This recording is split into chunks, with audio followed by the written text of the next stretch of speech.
퀴어 축제 때 주변 도로에 대해 버스 노선 우회 요청이 경찰에서 왔습니다. 대구시로서 도로 전면 허가나 버스 노선 우회를 할 만큼 공공성이 있는 집회로 보기 어려워 우리는 그런 조치를 취할 계획이 전혀 없습니다. 시장님, 가처분 결정문 한번 읽어보시죠. 참 못된 질문이네. 안녕하십니까. 중앙홍준표 뉴스민의 못된 질문 46번째 시간 시작하도록 하겠습니다. 저는 뉴스민 이상원 기자입니다. 반갑습니다. 지난주에는 우리 시장님이 허락한 자유에 대해 이야기를 해봤는데요. 오늘은 시장님이 허락하지 않은 자유에 대해 이야기를 해볼까 합니다. 최근 대구에서 열리는 퀴어 축제에 반대한다는 뜻을 여러 차례 밝혔습니다. 그러면서 축제 관리를 위한 경찰의 버스 우회 협조 요청을 거부하기로 했다고도 밝혔어요. 우리 시장님이 최근 퀴어 축제에 대해 강경한 입장을 밝히는 것에 대해서 좀 의아하게 생각하는 편입니다. 지난해 10월 우리 홍 시장님이 한창 대구시의 온갖 기득권 카르텔과 싸우고 있을 때 14회 대구 퀴어 축제가 열렸거든요. 그땐 우리 시장님 이러진 않으셨단 말이죠. 그 무렵 청년의 꿈에 관련 질문도 있었는데 우리 시장님 다소 애매한 입장을 보여주기도 했습니다. 홍준표 시장 임기가 갓 시작된 7월 22일 청문 홍답에 한 사용자가 임기 동안 대구 퀴어 축제 반드시 막아주십시오 라고 요청을 했는데요. 그 글에 홍 시장이 쓴 댓글은 두 개나 있습니다. 하나는 그거 허가사항인가요? 라는 의문이었고요. 다른 하나는 집회는 경찰 신고사항이고 시장은 시설 사용 허가권만 있다. 서울광장 사용 허가권은 서울시장에게 있지만 대구는 어디에서 하는지 그게 문제라는 거였습니다. 같은 날 또 다른 사용자도 대구 퀴어 축제를 허가하면 안 된다라는 글을 올렸는데 해당 글에도 홍 시장은 그거 허가사항인가요? 라고만 되묻는 수준에 그쳤습니다. 그리고 석 달 뒤 아무런 문제 없이 대구에서 퀴어 축제가 열렸고 홍 시장도 별 이야기가 없었습니다. 그런데 우리 시장님 올해는 꽤 적극적인 축제 반대론자가 되어서 적극적으로 축제를 회방 놓을 수 있는 방법도 모색하고 있습니다. 그 방법이란 게 다소 위험한 결정으로도 보이는데요. 집회 현장으로 운행하는 버스를 우회시키지 않고 그냥 진입시키도록 하겠다는 거니까요. 홍준표 시장 본인 스스로도 경찰에서 원만한 질서 유지를 잘해서 사고를 미연에 방지하시기 바란다 라고 쓴 것처럼 자칫 사고가 일어날 수도 있는 결정인데 그냥 그렇게 내지른 겁니다. 시장님이 약 8개월 사이에 퀴어 축제에 이렇게 적극적인 반대론자가 된 이유가 있지 않을까라고 생각을 하는데요. 그 이유는 지난주 방송과도 연동이 됩니다. 바로 이슬람 문제죠.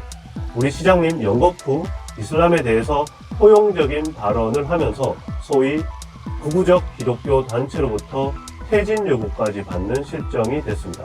그 위력이 어느 정도인진 알 수 없지만 정광훈 목사를 위시한 극우적 기독교 세력의 영향력이 집권 여당의 전당대회를 흔들 정도의 파급력을 보여준 걸로 봐선 무시할 수 있는 수준은 아닌 것 같습니다. 시장님과 정광훈 목사 측은 2017년까지만 해도 그리 나쁜 관계는 아니었습니다. 전 목사가 후원회장으로 있던 기독자유당이 당시 홍 시장을 지지선언하기도 했고요. 전 목사는 홍 후보만 당론과 관계없이 한국 교회가 원하는 정책을 100% 수용하겠다고 했다며 지지 이유를 설명하기도 했습니다. 전 목사가 말한 한국 교회가 원하는 정책이란 게 이슬람과 동성애 차별금지법 반대였죠. 최근 무슨 이유에서인지 알 수 없지만 이슬람에 대해 전향적인 의견을 연거푸 냈고요. 곧장 퀴어 축제 반대를 통해 성소수자에 대한 반인권적 태도를 강경하게 드러냈습니다. 마치 이슬람은 어쩔 수 없으니 좀 이해해줘. 대신 동성애는 절대 반대해. 라는 메시지를 발산하는 것처럼도 보이는 건 저만의 착각일까요? 지난 10개월 사이 홍 시장의 입장이 이렇게 크게 변할 정도의 큰 변수랄 게 보이지 않기 때문입니다. 더구나 우리 홍 시장님은 원래 2017년 대선 때부터 강경한 동성애 반대론을 폈습니다.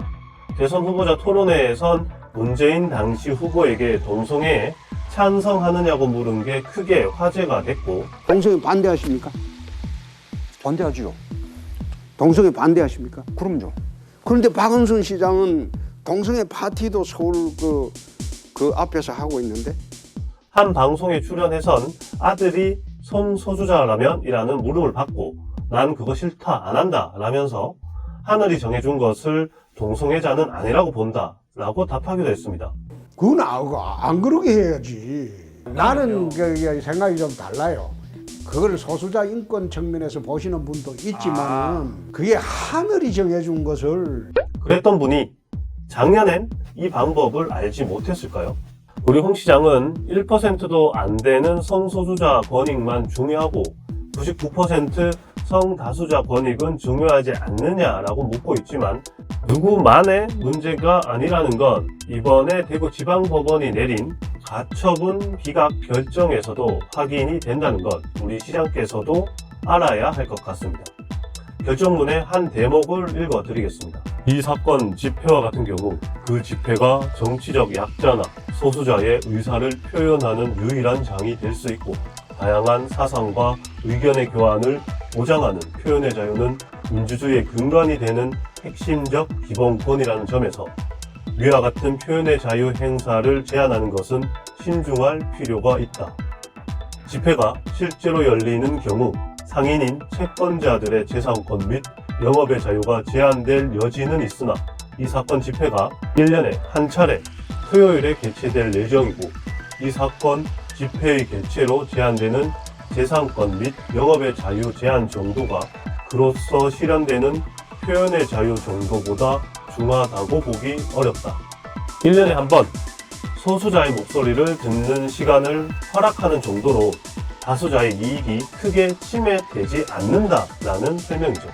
굳이 이 결정문이 아니어도 우리 시장님 2008년에 하셨던 말씀만 되새겨도 좋을 것 같습니다. 그때 우리 시장님 미국 대선에서 오바마 대통령의 승리를 평하면서 안보 보수, 시장 보수, 사회 보수의 실패를 언급했습니다. 특히 사회 보수에 대해 이렇게 말했는데요. 사회 보수는 40-50년간 낙태와 동성애 문제에만 집착했을 뿐 게을렀다. 시장님, 집착하지 마세요. 안전한 대구 피어문화축제를 기원합니다.